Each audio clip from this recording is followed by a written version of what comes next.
सादर आभार कि आज आप सभी लोग अपना कीमती समय निकालकर नेशनल लेबर पार्टी के आज प्रेस कॉन्फ्रेंस में हिस्सेदारी अपना सुनिश्चित की है। आपने सभी लोगों को सुना ही कि आखिरकार हम लोगों का वजह क्या है कि आज देश में एक नई पार्टी का उदय होने जा रहा है और हो चुका है, नेशनल लेबर पार्टी। सबके मन में यह विचार आता होगा कि अभी राजनीतिक पार्टी के तौर पर आकर कहीं पीछे की जो राजनीतिक पार्टियां बनी है उनकी तरह अभी तो कहीं घुलमिल नहीं जाएगी। लेकिन साफ तौर पर देखा जा रहा है कि आज पूरे देश में राजनीतिक माहौल ऐसा हुआ है कि पूरे कुएं में भांग हो गई है। जिस भी पार्टी से गिलास उठाकर लीजिए बम बम भोले हो जाता है सत्ता आने का। और खास तौर से विगत 15 सालों का राजनीतिक देश का हालात देखा जाए तो आज अजीब सी झंझावट और संकटों से देश गुजर रहा है और सभी राजनीतिक पार्टियां एक कतार में खड़ी हो गई है। तो नेशनल लेबर पार्टी बनाने का हम लोगों का उद्देश्य ही यही है कि एक नारा, एक नाम और एक फोटो की राजनीति हम नहीं करेंगे। जो आयातित नेताओं को लेकर जो राजनीतिक दल चल रहे हैं सत्ता में, आज इनके साथ विपक्ष में तो दूसरे के साथ, तो कोशिश हम लोगों की भी यही रहेगी कि उस तरह से काम नहीं कर सकते हैं जिस तरह से हालात आज तक देश के अंदर आजादी के बाद से देखने को मिला है। और नेशनल लेबर पार्टी किसानों के अधिकार के लिए, नौजवानों के अधिकार के लिए, महिला सशक्तिकरण और सुरक्षा के लिए, बेहतर स्वास्थ्य और बेहतर शिक्षा की लड़ाई लड़ेगी, सामाजिक न्याय की लड़ाई लड़ेगी। सबके मन में यह है कि राष्ट्रीय स्तर की पार्टी का गठन हो रहा है। लगभग सभी प्रदेशों से 2-4-10 लोग हम लोगों के साथ में जुड़े हुए हैं। तो आखिरकार हम चंडीगढ़ से प्रेस कॉन्फ्रेंस क्यों कर रहे हैं? भारत की पूरी अर्थव्यवस्था ही किसानों पर टिकी हुई है। अर्थव्यवस्था का मुख्य केंद्र किसान है।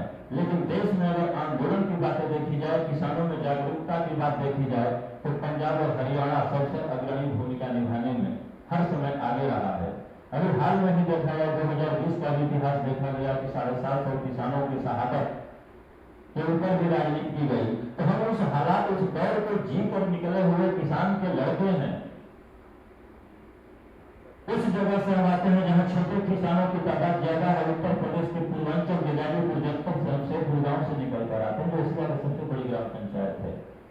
छोटे किसान, जो सीमांत किसान, लघु किसान, बृहद किसान का बेहद खत्म हो चुके, सीमांत और लघु बचे हैं। तो इसलिए हम पंजाब की धरती से आवाज उठा रहे हैं। और आप लोगों के सभी पत्रकार बंधु, छायाकार बंधु, तो सबके सहयोग से जो हमारी आवाज पूरे देश में जानी चाहिए और इसके उस हालात से जो देश को गुजरने दिया जा रहा है उससे कहीं ना कहीं हम डूबते कुत्ते का सहारा का काम करेंगे और देश की पूरी स्थिति को आने वाले समय में बदलने का काम करेंगे। क्योंकि जितने भी लोग यहाँ बैठे हुए हैं, आप इनके भी चेहरे से परिचित होंगे, संजीव भाई के भी चेहरे से, प्रविंदर सिंह सेठी भाई साहब के चेहरे से अपरिचित नहीं है। डॉक्टर साहब तो आप भी लोगों के यहाँ से हैं। और केरल से रोशन यूसुफ खान सिंह जी आए हुए हैं, हरियाणा से आपके सुखबीर सिंह मान जी हैं।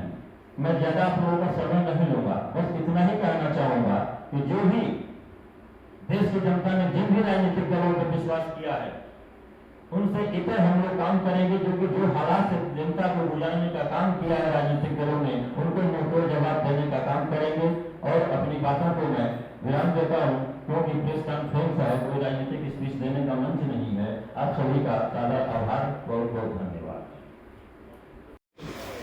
और आप लोगों का कोई प्रश्न हो तो आपको पूछ सकते हैं।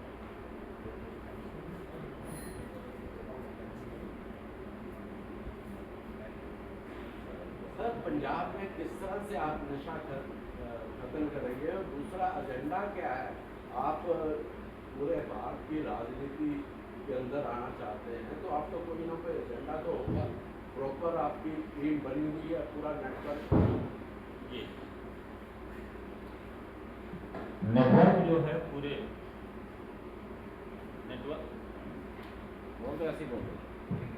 नेटवर्क जो पूरे देश में बना हुआ है और धीरे धीरे और भी प्रयासरत हम लोग हैं, कैसे करेंगे। और रही बात पार्टी के एजेंडा की, अगर एजेंडा की बात है तो सबसे पहला हमारा जो एजेंडा का मुख्य बिंदु है कि श्रमिक अधिकारों की गारंटी। हर मजदूर को अस्थायी रोजगार, न्यूनतम वेतन और सामाजिक सुरक्षा देना नेशनल लेबर पार्टी का नैतिक कर्तव्य और धर्म बनेगा। दूसरा जो है किसानों की उन्नति में फसल का लाभकारी मूल्य है, कर्ज माफी है और कृषि में नई तकनीक को बढ़ावा। शिक्षा और स्वास्थ्य, जो कि हमारे देश में सबसे ज्यादा जरूरी है, शिक्षा और स्वास्थ्य आज दोनों का दोनों व्यवसाय बनकर चल रहा है। अगर देखा जाए तो प्राइवेट स्कूल और प्राइवेट हॉस्पिटल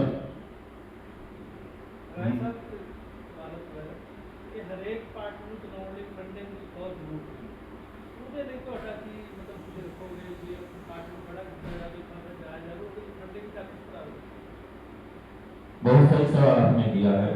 मैंने शुरू में ही बोला है कि साधारण से साधारण लोगों को हम लोग पर आज इस पार्टी को प्लेटफॉर्म तैयार कर रहे हैं और रही बात हमारी पार्टी को चलाने के लिए तो आप लोगों को मैं आश्वस्त करना चाहूंगा कि भविष्य में भी शिकायत का मौका नहीं दिया जाएगा। साधारण से साधारण लोगों से जो सहयोग मिलेगा उस सहयोग से हम चलेंगे और पूंजीपतियों के इशारे पे हम कभी नहीं नाचेंगे, क्योंकि इतिहास रहा है किसान पुत्र नीरज नाम से ही मैं प्रचलित हूँ। इतिहास रहा है कि मैं कभी पूंजीपतियों के आगे पीछे नहीं चला हूँ, न भविष्य में चला जाएगा। आप सभी मीडिया बंधु इस चीज याद कर लो, भविष्य में कभी भी इस चीज को आप पूछ सकते हैं। आम जनता से जो सहयोग मिलेगा उससे ही लड़ाई लड़ेंगे। जी अभी हमारी पार्टी आज स्थापना पहली बार घोषणा हो रहा है, पार्टी नई पार्टी बनाई जा रही है। ऑफिस इसका रजिस्टर्ड ऑफिस हम दिल्ली रखेंगे और हर प्रदेश में इसका हम कार्यालय डालेंगे। अभी हमारे पास करीब 250 से ऊपर मेंबर चल रहा है।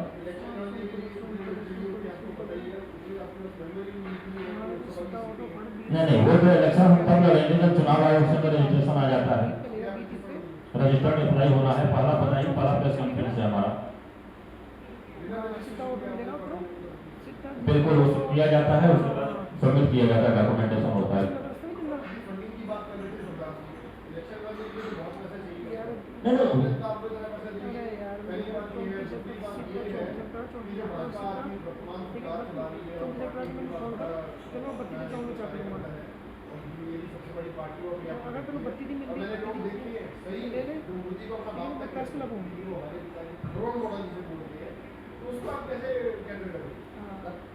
जो आप बात कह रहे हो कि इलेक्शन चुनाव लड़ने के लिए बहुत पैसे की, उस ट्रेंड को चेंज करने के लिए हमारा एक नया प्रयास है।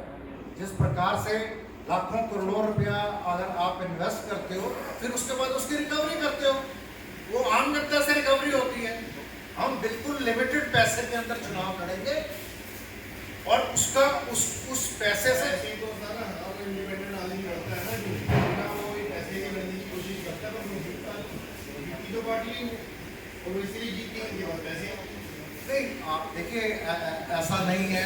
जब एक शक्तिशाली टीम तैयार होती है, जब टीम आकर अपने विचार रखती है, जनता को उसके ऊपर ट्रस्ट आता है, जब एक ट्रस्ट लेवल आता है उसके बाद जनता वोटिंग करती है और जनता भी अंदर से चाहती है कि इस करप्ट सिस्टम को चेंज कैसे होगा।